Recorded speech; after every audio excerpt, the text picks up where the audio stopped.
Hello, I'm Matthew Brogdan. Thank you for joining me. We're going to talk some today about the election of 1824 and the Electoral College and its impact on the method of selecting the president. This is part of a series on contested elections, electoral calamities, and controversial changes in presidential power. It's being hosted by the Missouri Humanities Council and the Kinder Institute. The Electoral College has been for some time one of the most controversial and contested parts of the American electoral system. That's particularly true of its most controversial component, which is the general ticket system. This is the mechanism by which we take the winner of the popular vote in each state, and we allot all of that state's electoral votes to that individual. Now, when we use the phrase general ticket system, the terminology is actually drawn from a general procedure that's used, can be used, not just in the Electoral College, but in other modes of election too. It means that we place electors for president as a slate on the ballot, so that there are a slate of pledged electors who have agreed to vote for a particular candidate for office. And when you cast a vote for that candidate, you are in fact electing that slate of electors. So that if you're in Missouri and you've got a slate of electors pledged to vote for Donald Trump in 2020 and a slate of electors pledged to vote for Joe Biden in 2020, when you cast your vote for Joe Biden, you're actually voting for that ticket or slate of pledged electors. And those individuals then sometime later, usually in December, we'll meet together in each state. That is, the electors from each state meet together in each state, cast their ballots, and then forward the results on to Congress, where they're counted in joint session. The controversy with the general ticket system arises from the fact that it increases the likelihood that a person can win the popular vote in the election, that is the national popular vote, and yet still lose the election. This happens largely because, and it happens most especially when you have a candidate who has won very large majorities in fewer states, and a candidate who has won very slim majorities in a great many states. And the candidate who wins more states by a smaller margin is going to benefit from the Electoral College or from the general ticket system because they're going to get all of those states' electoral votes. So a person who wins Texas by a narrow margin is going to get all of Texas's electoral votes, whereas a person who wins California or New York by a massive margin is still going to get all of California or New York's electoral votes. It doesn't matter if you won with 80% of the vote or 55% of the vote. So this presents a situation where there can be a disparity, a discrepancy between the popular vote and the electoral vote. I'll actually talk about that a little bit later at the conclusion of this talk, whenever we talk about some of the implications. But where did we get the general ticket system, and why do we use it? Well, for one thing, the general ticket system is almost universally employed by the states. Only 2 states at present out of the 50, Maine and Nebraska, utilize an alternative to the general ticket system. They actually utilize a district-based system, which was more common in the early republic. There were more states that actually did this early on in the first party system in the 1790s and in the early 19th century. But now these 2 states in the 20th century have adopted this practice. It's actually a bit of a hybrid where they select some of their electoral votes are selected in their house districts. So each house district basically picks an elector, and then you have some statewide electors who are picked by the statewide popular vote in the state. So there are alternatives to this. Which means if we have multiple approaches, means the Constitution does not actually dictate one approach. In fact, the Constitution itself delegates this power to states.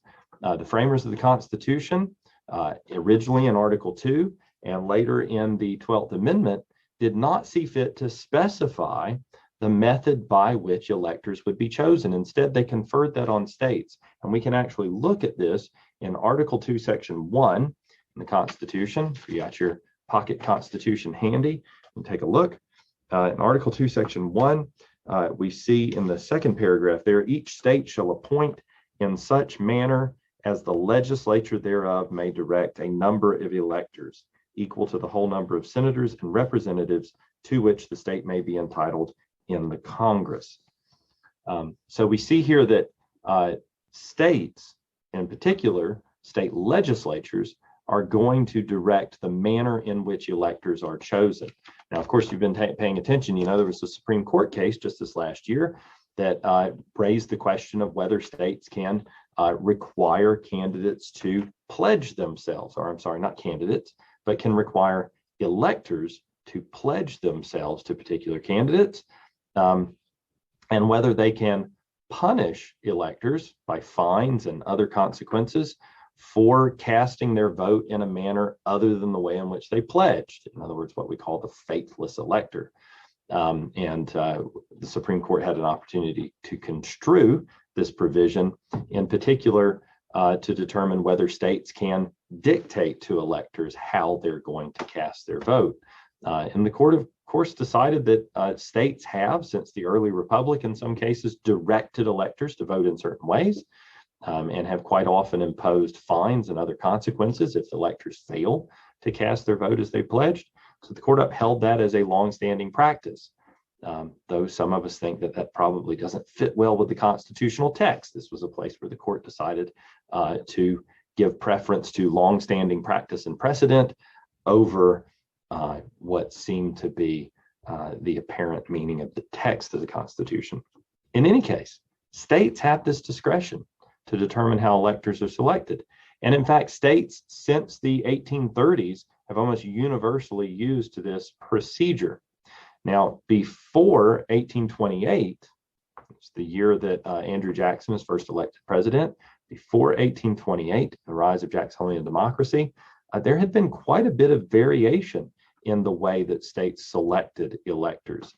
In fact, I would like to share with you a chart or a table demonstrating some of this. As you can see, what you see in this table, which is taken from Robert Ross's 2016 article in Publius, you can see there's quite a bit of development. If you look, what you're seeing in this table is these are the states that come into the Union. Of course, these little ellipses are where the states had not been in the Union yet. And we see here going from 1789, which is the first year in which we have data, states utilizing or selecting electors, up through 1836. And you can see that early on, states did this in various ways. Quite a few states initially utilized legislatures, the legislatures themselves, where you see this LEG, you can see that electors are directly chosen by the state legislature. So the state legislature chose in these instances not to devolve this power on the people through any kind of electoral process. Some states did choose to use a general ticket system. That's what the GT means. And some states chose to use a district-based system of election, meaning that they would break things up, kind of like Maine and Nebraska do now, among their congressional districts or some other geographical division of the state, and each district would choose an elector. In fact, there was a running debate, and you see that there's a great deal of variation right up until 1824. And in 1824, the general ticket system becomes somewhat more prevalent. States begin handing more power over to this general ticket process for selecting electors. And then in 1828, we have a dramatic increase. And of course, by 1832, we have practically universal use of it. Only Maryland remains using the district-based system, and South Carolina uses the legislative system for selecting electors, which they'll continue to do for quite some time, but they'll be the only state doing that. 1836, South Carolina is the only outlier. So we have nigh universal adoption. Here's the question. What led states to suddenly go for uniformity in this process? What led states to adopt the general ticket system universally or uniformly throughout the country? It wasn't Congress. Congress didn't impose any kind of requirement. And even though some folks in this period were pushing for a constitutional amendment that would settle this question, the proposed constitutional amendments would have settled it quite differently, actually would have settled it in favor of district-based selection of electors. And instead, states choose the general ticket system. Well, all of this stems from a saga that begins with the election of 1800, continues through the adoption of the 12th Amendment in 1804, and then the divisive election of 1824 is sort of the climax. It's the great crisis, which then leads states to adopt the general ticket system as a universal rule or as a uniform practice in the United States. So let's talk through that process a little bit and talk through what might have occurred that might have led to this development. The election of 1824 is the focal point for understanding this whole development. And it, in turn, as I said, is part of a longer narrative that starts with 1800. The 3 decades following the election of 1800 saw some sweeping changes in the way Americans select a president. The first of these changes in the wake of Jefferson's narrow victory for the presidency in 1800 was the adoption of the 12th Amendment. The 12th Amendment was intended to accommodate political parties and party tickets in the way that the Electoral College system worked. Recall that in 1800, the problem that presented itself in that election was not that Jefferson did not receive enough votes to win the Electoral College. It was that he and his running mate, Aaron Burr, received the same number of votes. And the reason they received the same number of electoral votes is because they were part of a party ticket. They were running for president and vice president on the Jeffersonian Republican or Democratic Republican ticket in 1800. So every elector that cast a vote for Jefferson also cast a vote for Aaron Burr. Now, the problem that presented, the tie, needed a solution. And Congress's solution to this, which was supported by Jefferson and which was adopted in the 12th Amendment before he stood for re-election in 1804, was to divide the votes of electors.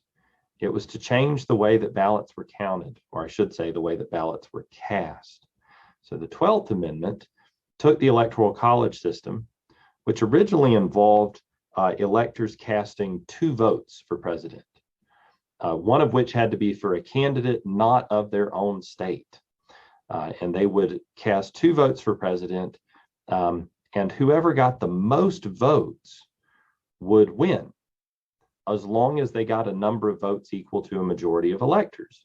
So if there were 50 electors, those 50 electors would cast a total of 100 votes, 2 votes per elector. And you would only need 26 votes in order to win.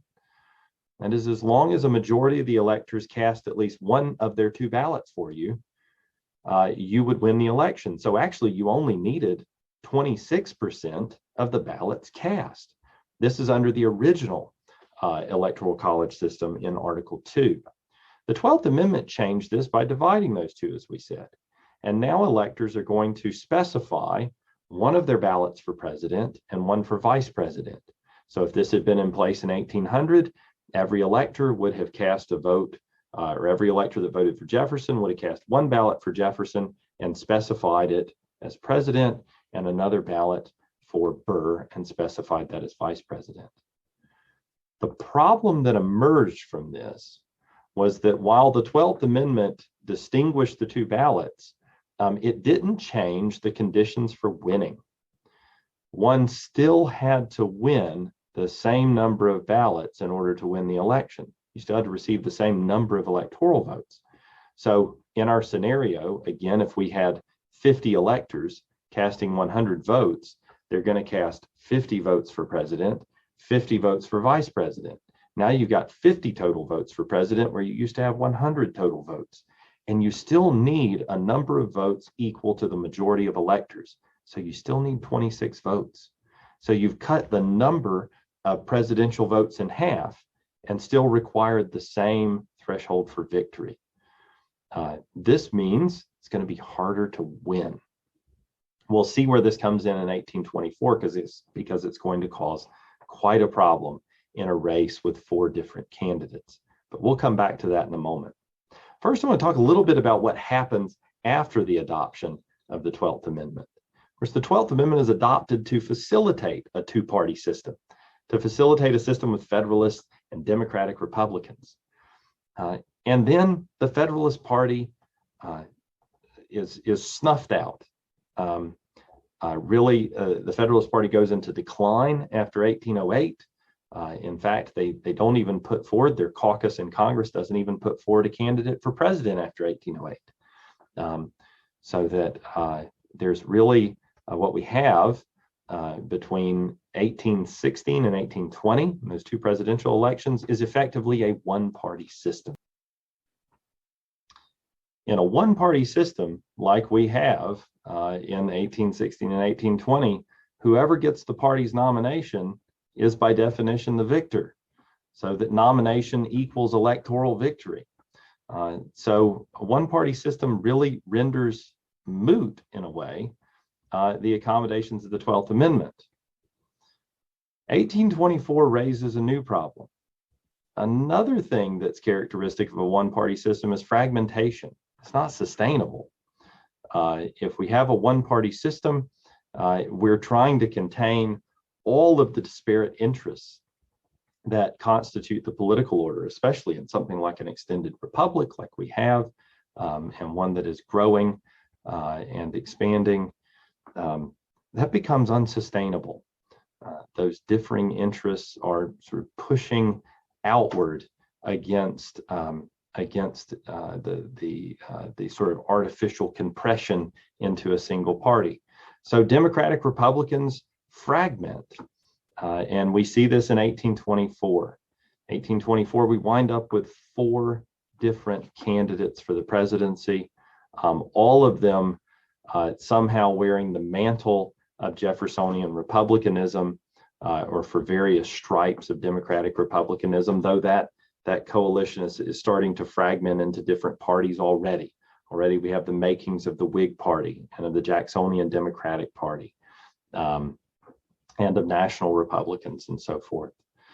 So in 1824, we get 4 candidates. And here we have a real issue. Here, the 12th Amendment really bears fruit. That 12th Amendment alteration of the method for selecting president, the method for electors to cast their votes, really causes us a problem. The change in the math is going to cause us an issue.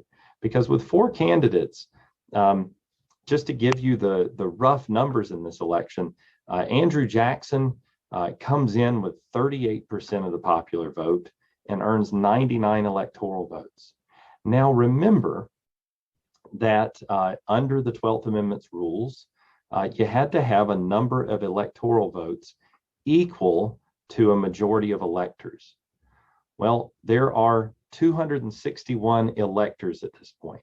That means you need 131 electoral votes to win the election. If no one earns 131 electoral votes, we go into the contingent election in the House of Representatives.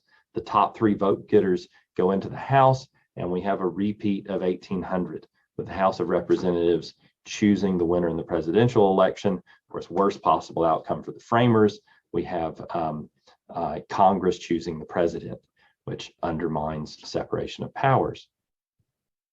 So Jackson gets 38% of the popular vote. He gets 99 electoral votes. He's 32 electoral votes away from his necessary minimum vote to win.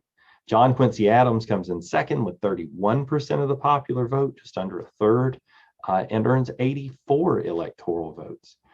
And then we have William Crawford, who is, in fact, the Congressional Caucus's pick for a candidate that year, comes in with only 11% of the vote and just 41 electoral votes. And in last place, just a smidgen behind William Crawford in the electoral vote, is Henry Clay, who comes down with 13% of the popular vote, just a little more than Crawford, but only 37 electoral votes, 4 fewer than Crawford. So our top 3 vote getters in this election, we wind up with Jackson, Adams, and Crawford. Clay is left out in the cold with no chance of winning. He can't be considered by the House of Representatives, but he is, of course, the Speaker of the House of Representatives.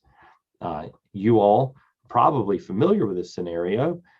Clay throws his support behind John Quincy Adams, and their combined support in the House of Representatives is enough to push them over the margin and get them a majority vote in the House election, so that Jackson wins narrowly.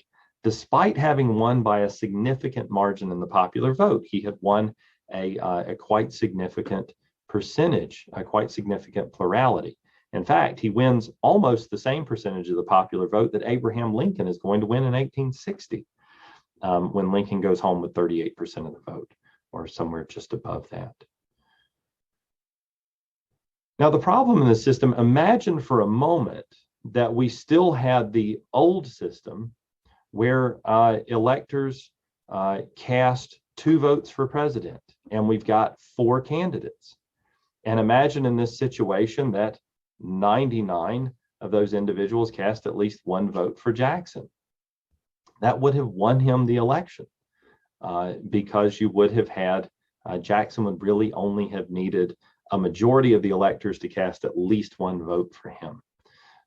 So the 12th Amendment creates a real difficulty. What the 12th Amendment shortcoming is really that it can't deal with pluralities. Anytime we get a situation where there's a 3rd candidate involved and no one gets a clear majority, we have a situation where necessarily the election is going to go into the House of Representatives. So this is a real irony. The 12th Amendment was supposed to extract us from the situation we had in 1800, where the election's thrown into Congress, and keep that from happening again by accommodating party slates. But the one-party system we get in 1824 gives us 4 candidates instead of 2.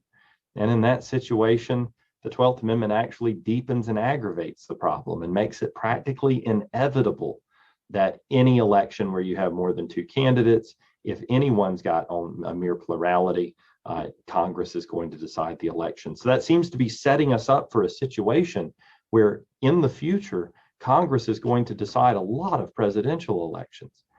And from any perspective in American politics, that seems to be intolerable. And there are really a number of solutions on the table that one could pursue for this. One could change the way that states select electors to try to ensure that you always get a majority of electoral votes in favor of a candidate, or at least increase those odds. It's what we wind up doing with the general ticket system, and we'll talk about that in a moment. Another possibility would be changing the Electoral College again. You could repeal or alter the 12th Amendment. In fact, one interesting thing to do ahead of our conversation might be to think of how could one have altered the 12th Amendment in such a way that you could keep the Electoral College system as it was and prevent this from happening again? That is there an improvement for the 12th Amendment that could have been passed? So give that a little bit of thought. Regain some of that mathematical advantage that we had with the original electoral system, where a winner just had to get a majority of electors to vote for them, though electors were casting 2 votes, which meant you only actually needed a quarter of the electoral votes cast, which, by the way, was a mechanism that was proposed in the convention precisely as a solution for this kind of eventuality. Folks said, what happens when nobody gets a majority? We need decisive outcomes. And this was one of the solutions that was proposed, which we discard very quickly with the 12th Amendment. Now, a number of advocates engage in an initial effort after the election of 1824 to adopt a district-based system as a constitutional amendment. There's actually an effort in Congress to draft a constitutional amendment to convert the entire country uniformly to district-based selection of electors. So take that discretion out of the hands of state legislatures and put it there. And the thinking being, if there's a uniform system, then parties can compete and they can find ways to make sure that they have strong candidates and try to minimize the possibility of having plurality outcomes. Now that fails because while this is pending in Congress in 1826, a number of states, as we saw on the table a moment ago, between 1824 and 1828, quite a few states convert their system of selecting electors to the general ticket system. Only a few states, really just by 1828, only 2 states actually use the district-based system. So Congress is facing a real uphill battle. The advocates for using district-based selection of electors have a hard time making an argument that they're going to adopt a system that only 2 of the states at this point actually utilize, when the general ticket system is much more widely utilized. And of course, if you instead want the general ticket system, there's not really much need for a constitutional amendment because states seem to be on their way to adopting it anyway. And that's in fact what happens. In 1832 and 1836, the remaining states, except for South Carolina, adopt the general ticket system and we wind up with uniformity. Hence, no need for a constitutional amendment to take this out of the hands of state legislatures.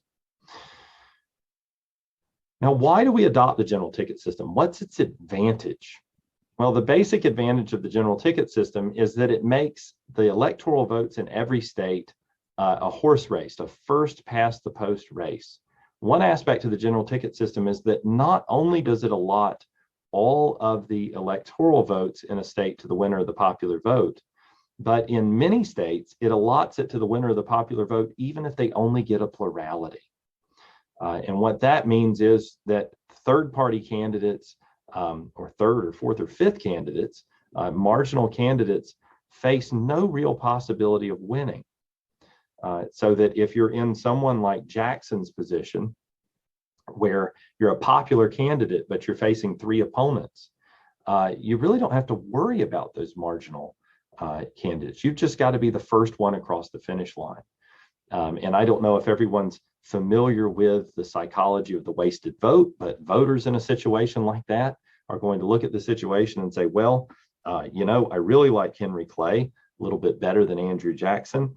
But you know what? I know he's only going to get a small percentage of the vote. So I might as well use my vote well. I'm going to throw it away if I vote for this third party candidate, this marginal candidate. So this is the same reason, for example, that folks largely don't go for the Libertarian Party or the Green Party in contemporary elections. It's the psychology of the wasted vote. And the general ticket system really employs that to great effect. Now, that's just one way of saying that the general ticket system seeks to strengthen the two-party system. That is, the general ticket system creates a situation, an incentive for people to group themselves into 2 principal centrist parties. And that's a very deliberate decision.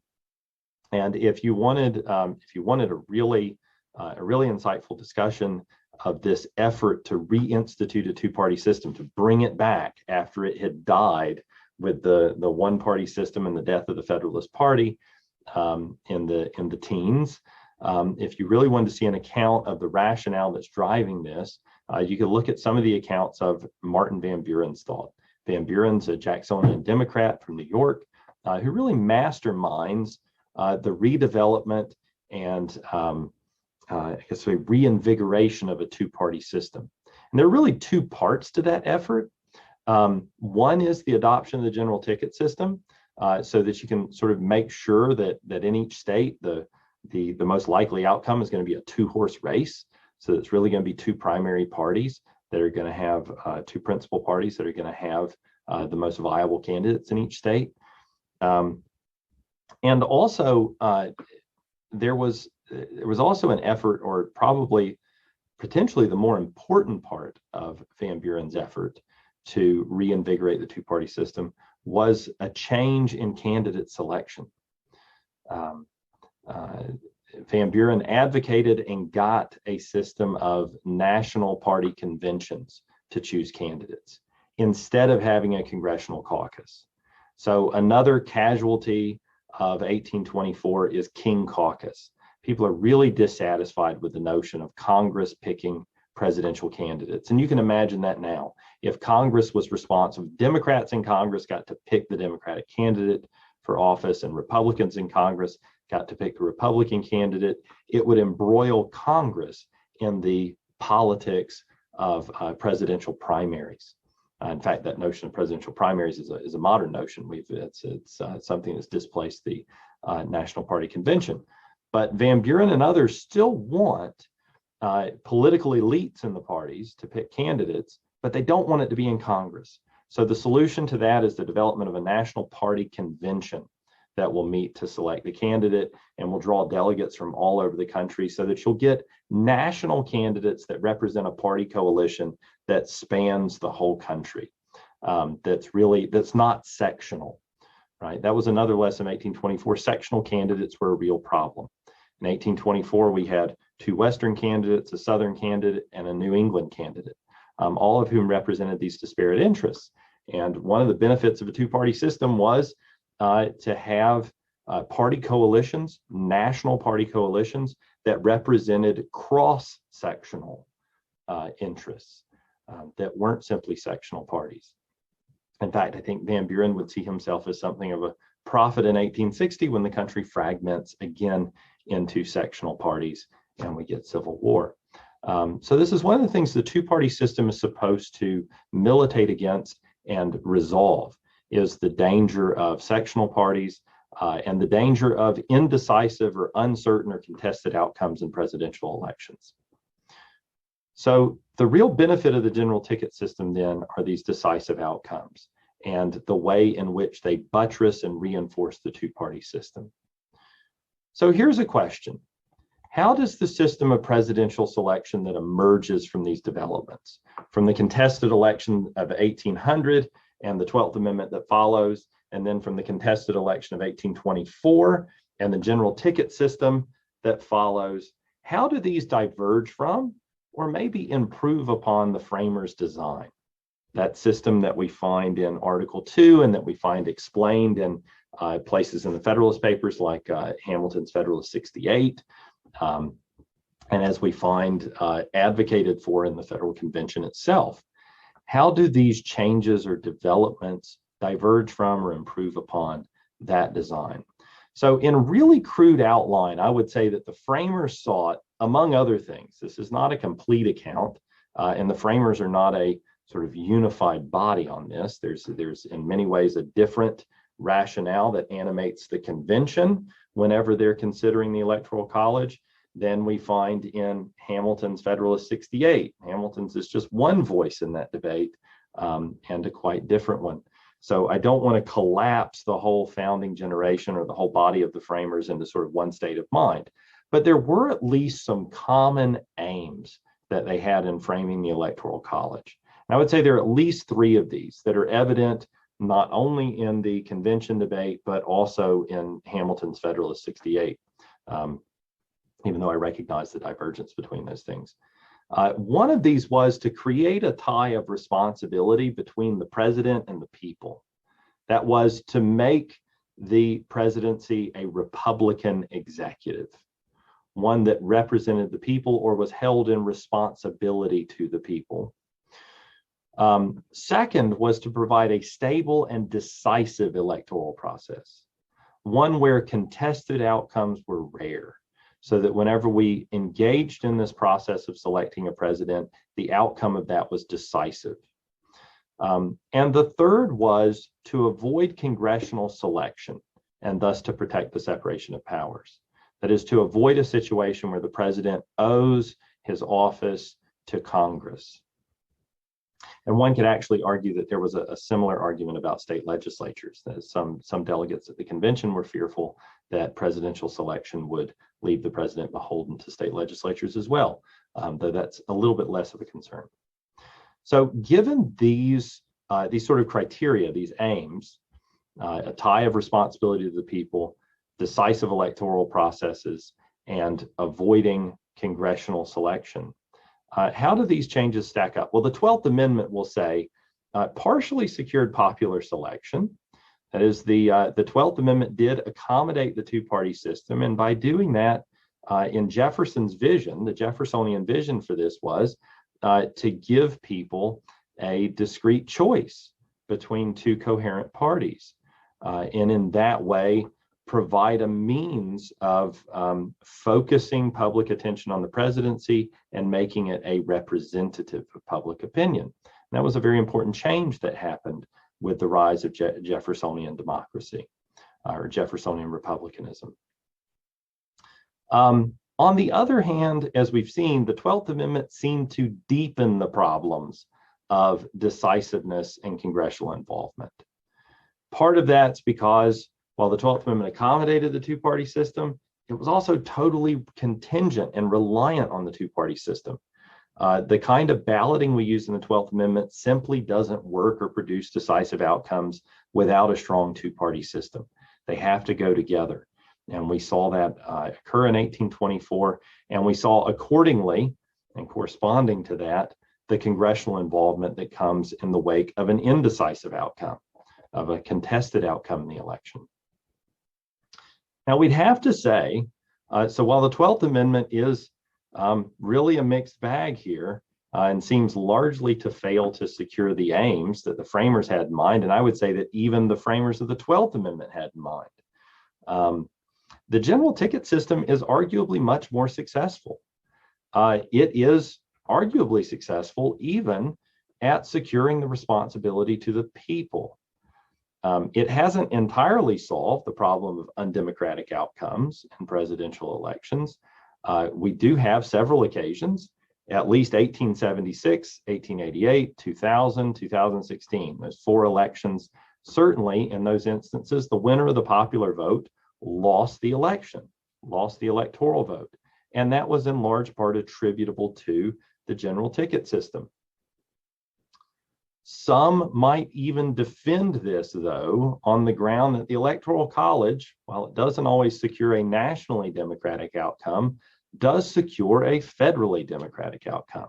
Martin Diamond is famous for having advanced this argument that when the truth of the matter is that the general ticket system is about as democratic as any system of election can be. The winner of the popular vote in every state wins that vote. But the fact of the matter is we actually have 51 separate elections for president. We don't actually have one national election for president. We have 51 separate elections for president, and those separate elections are very democratic and very much popular elections where the popular will does win out. We just aggregate the results. And in aggregating the results of that, sometimes we get a disparity between the national popular vote and the electoral vote for some of the reasons I mentioned at the outset, because candidates can have a different distribution of support. Candidates who win many, many states by a narrow margin are rewarded in the Electoral College, while candidates who win a few states, as sectional candidates, by very large margins, tend to get penalized in the Electoral College. They don't get as much of that bonus for having a widespread or widely distributed constituency. So there is a sort of defense there. I'm not sure I would advance that defense, but there is a defense of it even on that ground.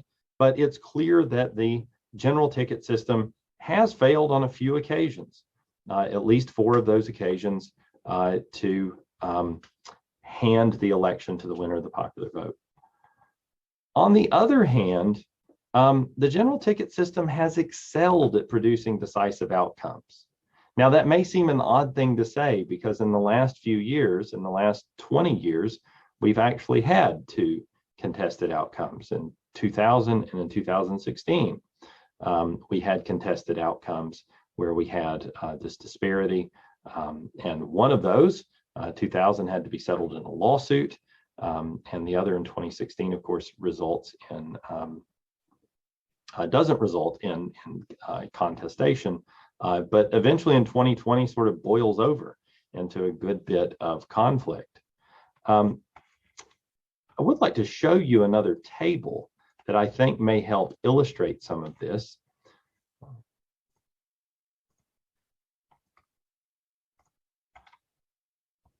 this table shows you the plurality elections or presidential elections decided by a plurality since 1824. Now, what I mean by plurality is this is an individual that receives less than a majority, but more than all the other folks. So if you win by a plurality, you might win 49% of the vote, and the other person wins 46%, and then there's somebody floating around there that took the other 5%, right? Some third-party candidate. And this has happened quite frequently. Plurality outcomes are very common. In fact, we've had 49 elections since 1828. So if we take the election after 1824, when the general ticket system becomes widely used, we've had 49 elections. 18 of those, getting 1844, 1848, and so on, 18 of those have been decided by a plurality.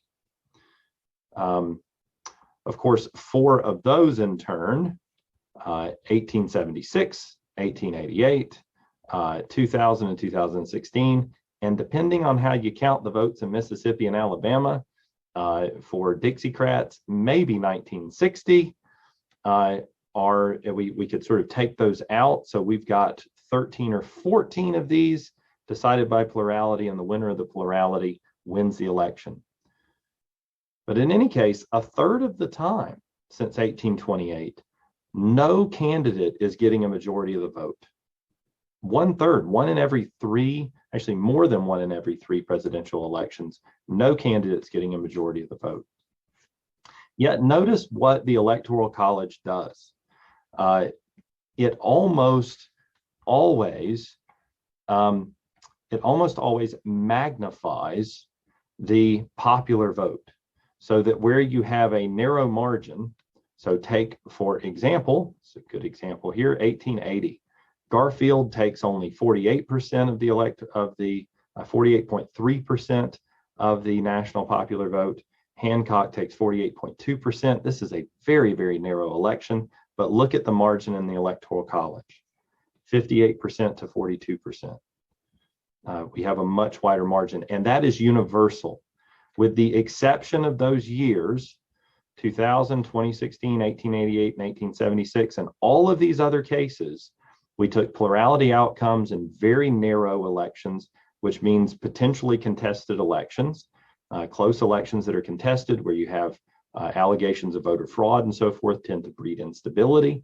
So we have potential occasions for instability here. And in all of those instances, except the 4 where we had the divergence between the popular vote and electoral vote, in all of those instances, the Electoral College made the outcome decisive. It took an electoral outcome that could have been contested and made it decisive. So that's been an important stabilizing influence. And this would probably be the most powerful, most important defense of the general ticket system, if one is going to defend it, would be that it provides decisive outcomes when elections might otherwise have been contested. So it provides stability where there's a threat of instability. I will note that especially if we compare, consider for a moment too, since we're talking about 1824 gave us 4 candidates and gave us a contested outcome with threw it into Congress and so forth. If we test comparable cases, which would be, for example, 1860, where we get a multiple candidates for president, Lincoln, with the largest number of votes, gets less than 40% of the vote. Breckinridge comes in second with 18%, and it goes down from there. So again, we've got a multi-candidate election, and here we get a very decisive outcome in the Electoral College vote. If we look at 1912, we get another situation where we got Teddy Roosevelt's Bull Moose progressive challenge, where he comes in as a third-party candidate, splits the Republican vote by taking away progressives, and you get Wilson with only 41% of the vote, but wins 81% of the Electoral College vote. We could take 1968, where we have a Dixiecrat candidate in the race, taking away a lot of the Democratic vote. And here we've got a small plurality win for Nixon, both in terms of the percentage, only 43% of the vote, and very narrow over Humphrey, but a decisive outcome in the Electoral College. Finally, 1992, of course, with Ross Perot coming in, took a big part of the vote. Clinton wins with 43%. Bush comes in second with 37.5%, and yet 68%, over 2/3 of the Electoral College vote. So this is the defense of the general ticket system. The real success of it, I guess the real foresight of the Democrats in the 1820s and 30s who promoted adoption of the general ticket system. Their real foresight lay in the fact that the general ticket system has, in fact, secured decisive outcomes when otherwise we might have had instability.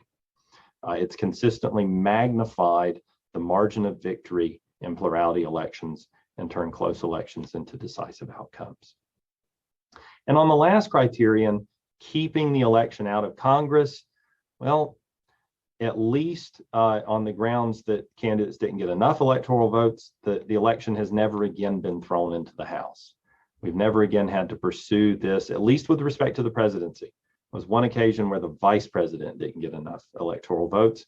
The House had to decide, but the presidency has never again been thrown into election by the House. Though in 1876, we did have an election in the midst of Reconstruction marked by accusations of voter fraud and some other serious issues that came up. It had a very narrow election, and Congress did have to intervene. In that case, not settling it in the House, but providing a commission to decide how to settle the contested electoral votes. I think the upshot for all this, the thought that I would leave you with is the general ticket system faces a real problem in terms of democratic legitimacy from the perspective of a national democratic constituency for the president. Alternatives ought to be seriously considered for it.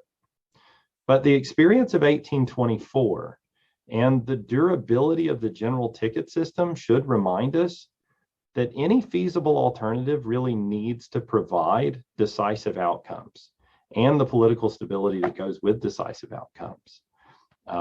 So there are considerations other than majoritarianism when it comes to deciding on a fit system of presidential selection. And we need to give due attention. We should follow the careful institutional thinking of the founding generation and of the Jacksonian Democrats and folks like Van Buren, who give real thought not just to democratic outcomes, but stable outcomes, the stability of the political system and decisive outcomes. As we saw at the outset of 2021, decisive outcomes in elections are important things, and contested outcomes can be very dangerous and destabilizing, something we need to take quite seriously and something we don't need to neglect. So I'll leave you with that thought. I want to thank you for joining me, and I am looking forward to continuing our conversation very soon.